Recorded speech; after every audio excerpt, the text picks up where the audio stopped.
everyone, it's Isabel Canto. Welcome back to my YouTube channel. I have another review for you today. I just finished a wonderful book called The Roommate by Rosie Danan. This is actually another 6-star read for me, so I was very excited to read it. Excuse me. So what I loved about this story was it was definitely an opposites attract. It wasn't necessarily the grumpy sunshine trope, but lots of other fun tropes. We have like the tabooness of the, sorry if my screen's going a little crazy. I don't think my camera understands the wallpaper. I'm at my aunt's and the wallpaper is beautiful, but my camera is kind of going crazy with it.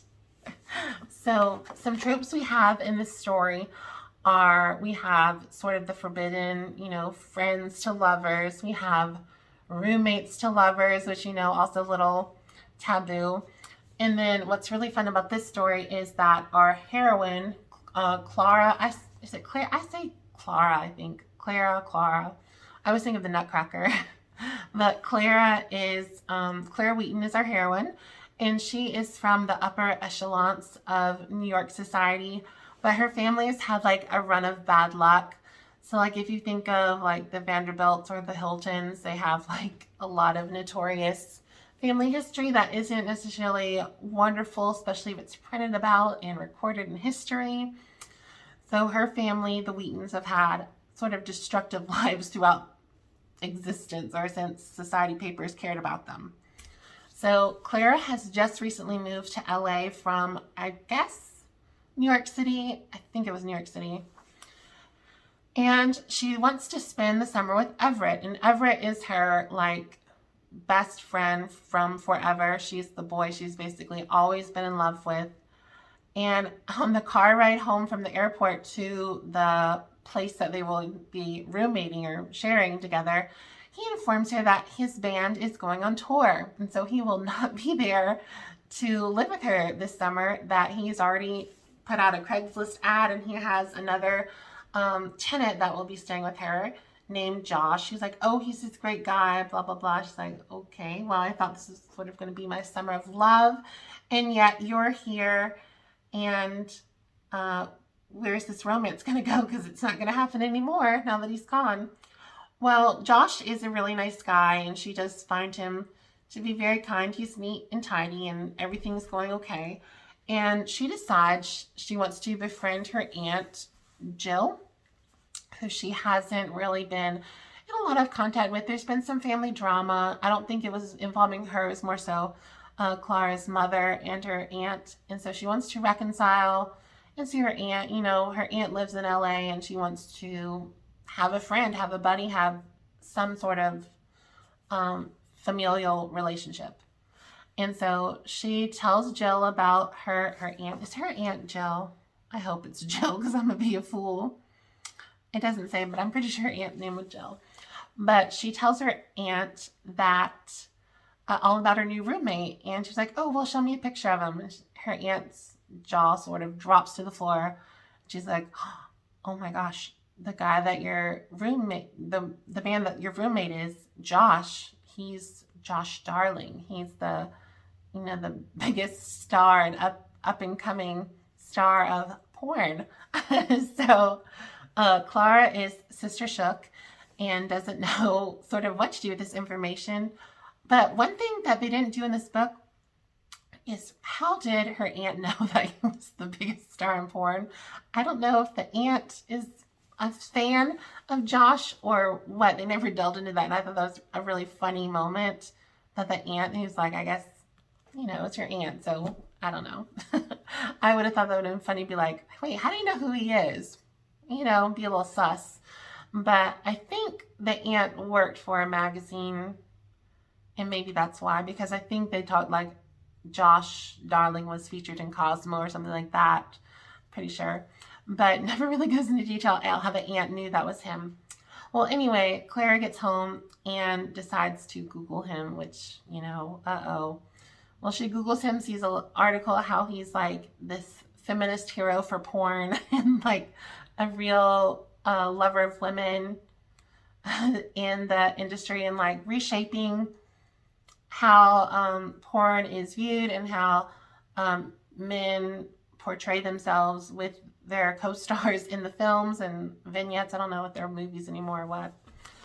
And so she's reading all about this, and then there's a video clip, and she decides to watch it. And while she's watching it, seeing Josh do his work, Josh unlocks the door and walks in on her watching him on video in one of his movies. So yeah, lots of funny humor, lots of romance. This book was very romantic. It was very tender and very intimate. Oh my goodness. This had some wonderful intimacy and chemistry between Clara and Josh. I mean, you could just cut the tension with them with a spoon. It was really good. I feel like I'm so old saying some of these phrases, but it really was. I was surprised. I thought it was going to be sort of a hot and heavy romance, but man, it just had wonderful, wonderful romance and just this lovely intimacy and exploration of one another, not only with their bodies, but with their thoughts and their views and what they wanted to do with their lives, just all together, a wonderful romance. And that is why I gave this book 6 out of 5 stars. So this is going to be in my favorites at the end of the year. I just love the story. And I know Rosie Danan wrote another romance as well that just came out. I believe it's called The Intimacy Experiment. And I thought that was it. Has to do with, I know it's a rabbi romance. So that should be really cool as well. I definitely want to pick that up at some point. Maybe not for March, but maybe later in the summer or something like that. I'll read it as well because that looks really fun. But I love this story. I loved that she didn't try to change Josh. And as all I can tell, it got a little hazy at the end. But I think Josh is still in the entertainment business at the end of the story.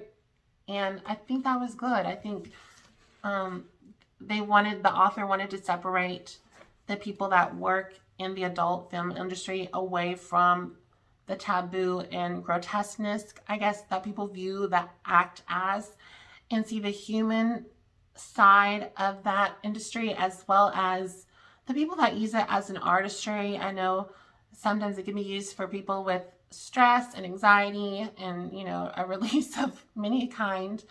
And it really brought to the forefront how it can be, I don't want to say medicinal, but how the actors, or some of the actors, I would say, I don't know if everyone's in it for that reason, how they're trying to do a service in their field.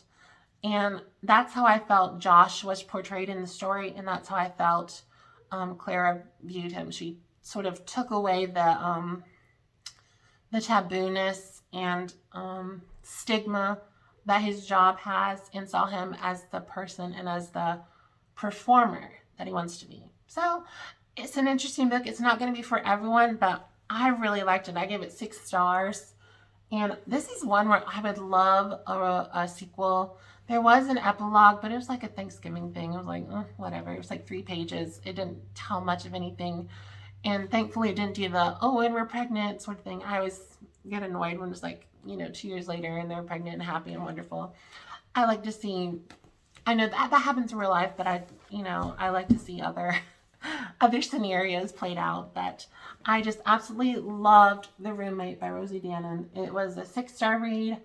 Yeah, this one was also pretty short. It was 315 pages, which to me, that's pretty short. I mean, I typically read historical romances, which they're pushing the 400-page mark. So it's nice to have something a little more light, refreshing. I love this.